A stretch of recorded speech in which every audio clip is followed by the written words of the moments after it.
الحمد للہ وکفی وسلام علی عباده الذین اصطفی خصوصا علی سید الرسل وخاتم الانبیاء اما بعد فاعوذ باللہ من الشیطان الرجیم بسم اللہ الرحمن الرحیم لا تحزن ان اللہ معنا صدق اللہ العظیم وصدق رسولہ النبی الکریم الامین والصلاة والسلام على سید الانبیاء والمرسلین وعلى آلہ واصحابہ واہل بیتہ وازواجہ اجمعین.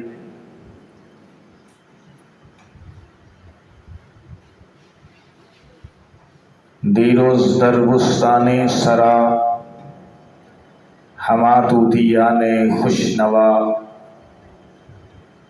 کرتی تھی چرچا جا بجا بلغ العلا بکمالہ،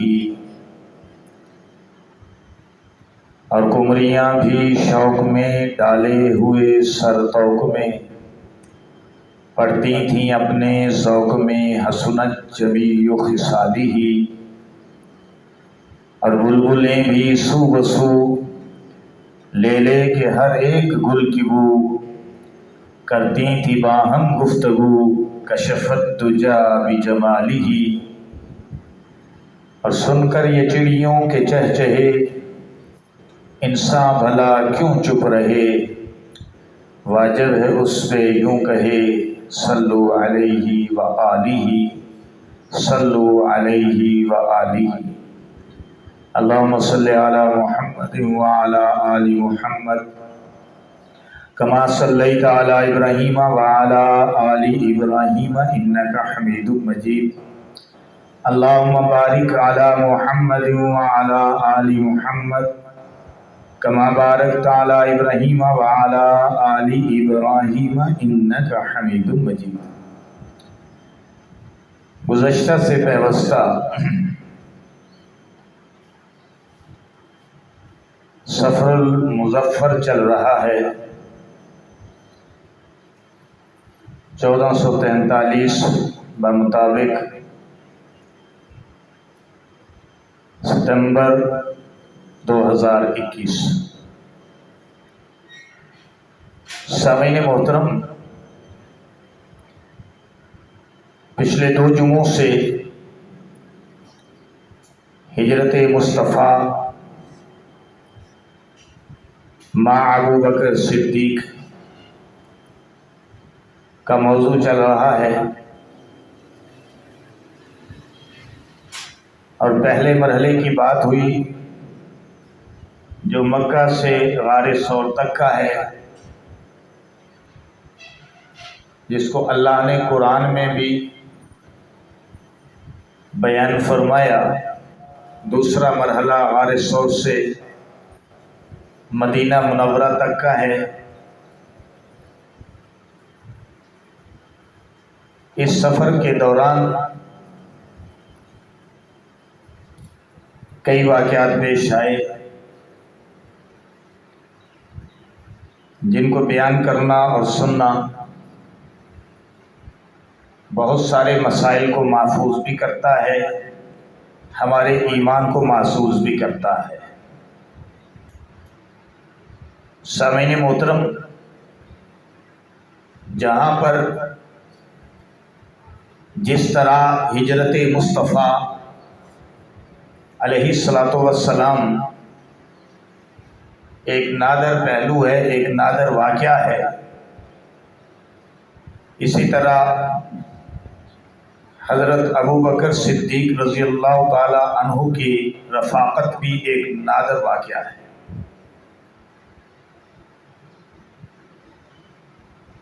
اور آپ کی رفاقت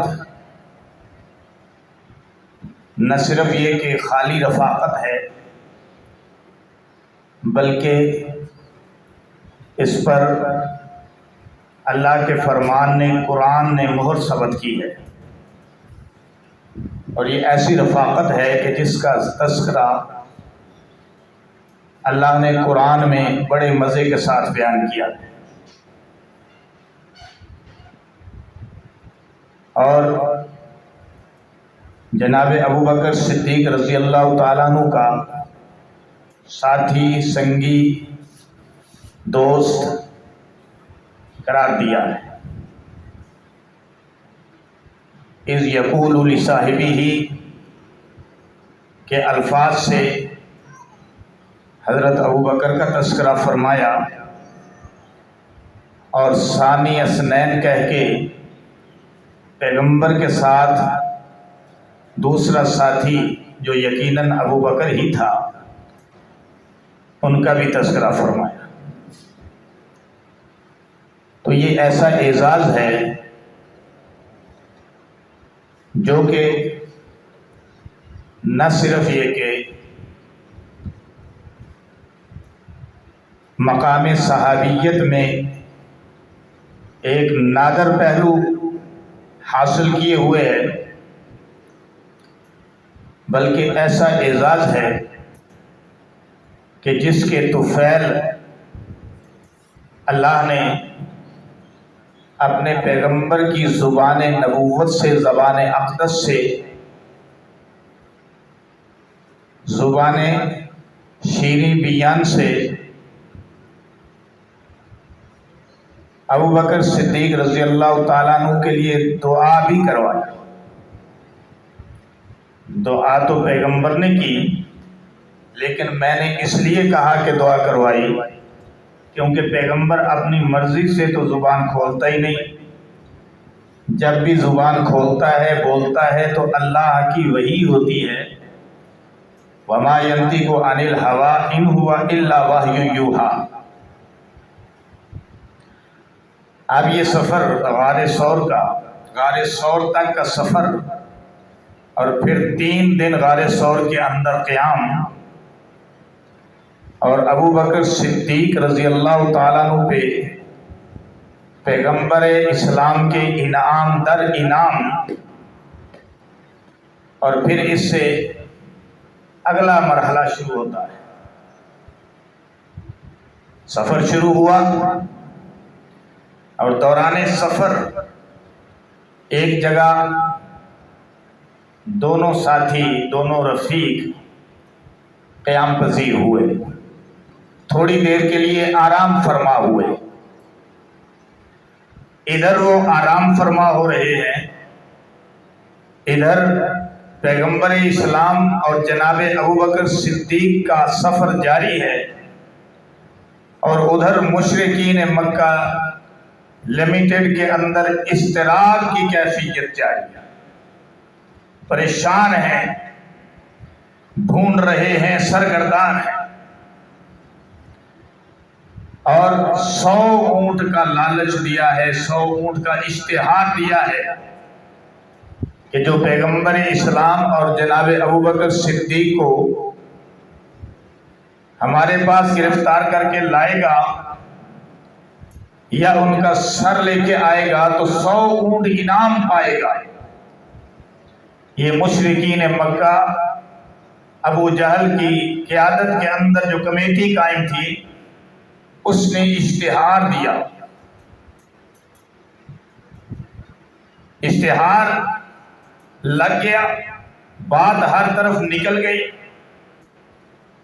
سراقہ بن مالک خود اب بیان کرتا ہے، جو کہ پیچھا کرتا ہوا اپنے گھوڑے پر پیغمبر اسلام اور آپ کے ساتھی تک پہنچا۔ اس کے ساتھ کیا ہوا وہ ابھی واقعہ آگے چل کر میں سارا تذکرہ کروں گا۔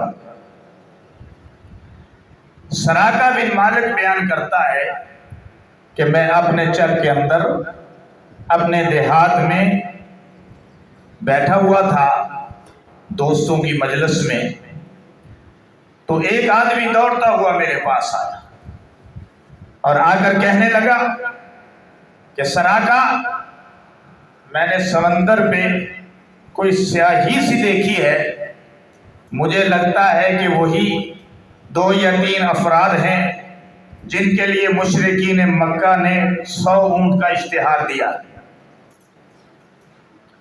سراقہ کہنے لگا کہ مجھے اس کی بات سے یقین تو ہو گیا کہ یقیناً یہ پیغمبر اسلام ہے، ان کے ساتھی ہیں جن کی تعداد عامر بن فہیرہ کو اگر ملا لے تو 3 بن جاتی ہے، جو کہ حضرت ابوبکر صدیق کا غلام تھا۔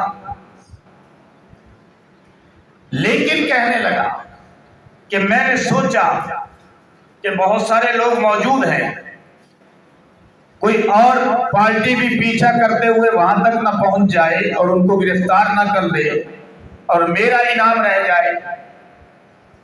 چنانچہ میں نے اس کو چکر دینے کے لیے سراقہ کہتا ہے کہ کہا کہ نہیں، یہ تمہاری غلط فہمی ہے، وہ تو فلاں آدمی ہوں گے جو ابھی یہاں سے گئے ہیں اور وہ اپنی کوئی گم شدہ چیز تلاش کر رہے ہیں۔ کہتا ہے کہ میں نے اپنی لونڈی سے کہا کہ گھوڑا نکالو اور فلاں جگہ پہ لے جاؤ۔ چنانچہ اس نے گھوڑا نکالا، مطلوبہ جگہ پہ پہنچی۔ سراقہ کہتا ہے میں بھی اپنے مکان کے پیچھے سے عقب سے نکلا اور اس جگہ پہنچ گیا۔ اب میں گھوڑے پر سوار ہوا، لونڈی کو واپس کیا اور گھوڑا سر پر دوڑا دیا۔ کہتا ہے کہ دوڑتے دوڑتے آخر میں اس مقام تک پہنچ گیا کہ جو حضور علیہ السلام اور ابوبکر صدیق کے قیام گاہ کے بالکل قریب تھا۔ کہتا ہے جب میں قریب پہنچا، پاک پیغمبر صلی اللہ علیہ وسلم کے جب میں قریب پہنچا تو میرا گھوڑا ایک دم اس نے ٹھوکر کھائی اور زمین پر گرا، میں بھی گرا، سنبھلا، اٹھا، کھڑا ہوا، اور میں نے جو عرب کا رواج تھا کہ جب بھی کسی مہم کے لیے، کسی سفر کے لیے روانہ ہوتے تھے، کوئی کام کرنا ہوتا تھا تو فال نکالتے تھے۔ چنانچہ کہتا ہے کہ میں نے اپنے تیر سے فال نکالی، لیکن نتیجہ میرے حق میں نہیں نکلا۔ یعنی فال مجھے یہ کہہ رہی تھی کہ سراقہ آگے نہ جا، پیچھے چلا جا، واپس لوٹ جا، لیکن 100 اونٹوں کا لالچ تھا، میری آنکھوں پہ پٹی بندھی ہوئی تھی۔ میں پھر گھوڑے پہ سوار ہوا اور گھوڑے کو دوڑا دیا۔ پھر میں ان کے اتنا قریب پہنچ گیا کہ حضور علیہ السلام کی تلاوت کی آواز میں سن سکتا تھا۔ سراقہ کہتا ہے جب میں اس مقام پر پہنچا، جناب ابوبکر صدیق نے مجھے دیکھ لیا اور اپنے پیغمبر سے عرض کرنے لگے یا رسول اللہ، دشمن تو سر پہ آ گیا۔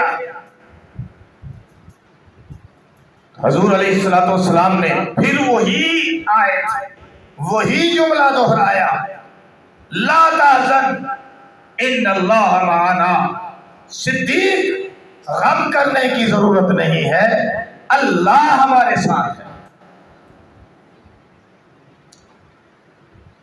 چنانچہ سراقہ کہتا ہے کہ میں حملے کی نیت سے آگے بڑھا اور ادھر میں حملہ کرنا چاہتا، ادھر پیغمبر اسلام کے ہاتھ دعا کے لیے اٹھ گئے۔ فرمایا یا اللہ، اس دشمن سے ہماری حفاظت فرما اور اس کے گھوڑے کو زمین میں دنسا اور اس کو ناکام اور نامراد بنا۔ ادھر پیغمبر کے ہاتھ اٹھے، ادھر میں حملے کے لیے تیار ہوا۔ سراقہ کہتا ہے جو ہی پیغمبر کے ہاتھ اٹھے، یہ میں نقشہ اپنے تئیں آپ کو سمجھانے کے لیے کھینچ رہا ہوں کہ جو ہی ہاتھ اٹھے، ادھر سے حملہ کیا پیغمبر کے ہاتھ اٹھنے کی دیر تھی کہ سراقہ کا گھوڑا زمین کے اندر دھنس گیا، اور سراقہ کہتا ہے میں زمین پر گر گیا۔ میں اٹھا کھڑا ہوا اور اپنے گھوڑے کو، جیسے وہ آپ پنجابی میں کہتے ہیں، لل کر ماری، ڈانٹا، اور جو ہی میں نے گھوڑے کو ڈانٹا، گھوڑے نے اپنے پاؤں زمین سے کھینچے۔ کہتا ہے اتنا غبار اٹھا، اتنی دھول اٹھی کہ مجھے یوں لگا کہ آسمان تک دھول ہی دھول ہے۔ مجھے پتا چل چکا تھا، سراقہ کہتا ہے کہ مجھے پتا چل چکا تھا کہ میں ناکام ہو گیا ہوں، اور میں جناب رسول اللہ صلی اللہ علیہ وسلم اور حضرت ابوبکر صدیق کو نقصان نہیں پہنچا سکتا۔ اور میرے ذہن میں یہ بات بھی پیدا ہو چکی تھی اور مجھے یقین ہو چکا تھا کہ پیغمبر یقیناً سچا ہے، اور اس پیغمبر کا دین سچا ہے، اور اس پیغمبر کو کوئی شکست نہیں دے سکتا۔ چنانچہ میں نے، سراقہ کہتا ہے، چنانچہ میں نے پکار کر کہا کہ مجھے معافی دیجیے، مجھے امان دیجیے۔ حضور علیہ السلام نے آواز دی کہ سراقہ تجھے امان دی جاتی ہے۔ سراقہ کہنے لگا کہ یہ میرے پاس کچھ مال ہے، کچھ سامان ہے، آپ یہ مال بھی لیجئے اور سامان بھی لیجئے، اور مجھے یہ جو آپ نے امان دی ہے یہ مجھے لکھ کر دیجیے، مجھے لکھ دیجیے جو آپ نے امان دی، یعنی امان نامہ بنا دیجیے۔ حضور علیہ السلام نے فرمایا ٹھیک ہے۔ آپ نے حضرت ابوبکر صدیق سے فرمایا، حضرت ابوبکر صدیق نے اپنے غلام عامر بن فہیرہ سے فرمایا کہ لکھو بھائی۔ اس نے چمڑے کے ٹکڑے پر امان نامہ لکھ کر دیا۔ اب سراقہ بن مالک واپس ہونے لگا۔ حضور علیہ السلام نے فرمایا بات سنو، ٹھہر گیا۔ آپ نے فرمایا سراقہ تیرا اس وقت کیا حال ہوگا جب کسریٰ بن ہرمز کے کنگن تو پہنے گا، جب تو کسریٰ بن ہرمز کے کنگن پہنے گا، اس وقت تیری کیا پوزیشن ہوگی، تیرا کیا حال ہوگا۔ اب سراقہ اس وقت حملہ آور ہے جب آپ ہجرت کر رہے ہیں مکہ سے مدینہ، اور کہاں ایران کے شہنشاہ کے بادشاہ کے کنگن، اور کہاں کسریٰ۔ یہ کیا ہے قصہ؟ پیغمبر اسلام پر اللہ نے وحی بھیجی، مطلع کیا۔ اور یاد رکھیے کہ پیغمبر کو جب بھی اطلاع ہوتی ہے، چاہے وہ قرآن بن کر آئے یا وہ حدیث بن کر آئے یا وہ حکم احکام بن کر آئے یا امور غیبیہ پر مطلع کیا جائے، وہ وہی ہوتی ہے۔ پیشین کوئی کہ جس کے اندر ابھی غالباً 10 سال سے بھی زیادہ عرصہ پڑا تھا، وہ پیشین گوئی پیغمبر نے فرمائی۔ اور پیچھے بھی میں نے بیان کیا کہ پیغمبر اسلام اللہ کا محبوب اس وقت تک نہیں بولتا جب تک کہ اللہ کا آرڈر نہیں ہوتا۔ وہی آتی ہے تو پیغمبر بولتا ہے، جب تک وحی نہیں آتی پیغمبر نہیں بولتا۔ ہزاروں خبریں ایسی ہیں کہ جن کا تعلق امور غیبیہ سے ہے، اطلاع علی الغیب ہے، لیکن ذریعہ وحی ہے، کیونکہ عالم الغیب والشہادہ صرف اللہ کی ذات ہے، اور پیغمبر کی جو بات ہے وہ اللہ کی بات ہے، وہ اطلاع علی الغیب ہے، اور یہ پیشین گوئی ہے۔ اور جب پیغمبر پیشین گوئی کر رہا ہے تو آپ کی پیشین گوئی در حقیقت معجزہ ہے۔ آپ اتنا عرصہ پہلے اسے خوشخبری سنا رہے ہیں سراقہ کو، تو آپ علیہ السلام کا یہ معجزہ ہوا، اور جب آپ طائف اور خیبر سے واپس آ رہے تھے، بعد میں سراقہ سے ملاقات ہوئی، بعد نے کہا اس وقت خوشخبری سنائی گئی، اور اس وقت سراقہ صاحب ایمان ہوا۔ پھر وقت چلا، اور وقت چلتے چلتے اس مقام پر آیا کہ جب حضرت عمر فاروق رضی اللہ تعالیٰ عنہ کے دور میں کیسر و کسریٰ فتح ہوئے، تو جب کسریٰ فتح ہوا تو شہنشاہ کسریٰ کے کنگن جو مال غنیمت کے اندر آئے تھے وہ سراقہ بن مالک کو بلا کر پہنائے گئے، اور حضرت عمر رضی اللہ تعالیٰ عنہ نے اللہ کی وحدانیت کی اور پیغمبر کی رسالت کی گواہی دیتے ہوئے اپنے ہاتھوں سے سراقہ بن مالک کو کنگن پہنائے، اور پیغمبر علیہ السلام کا فرمان عالی شان پورا ہوا۔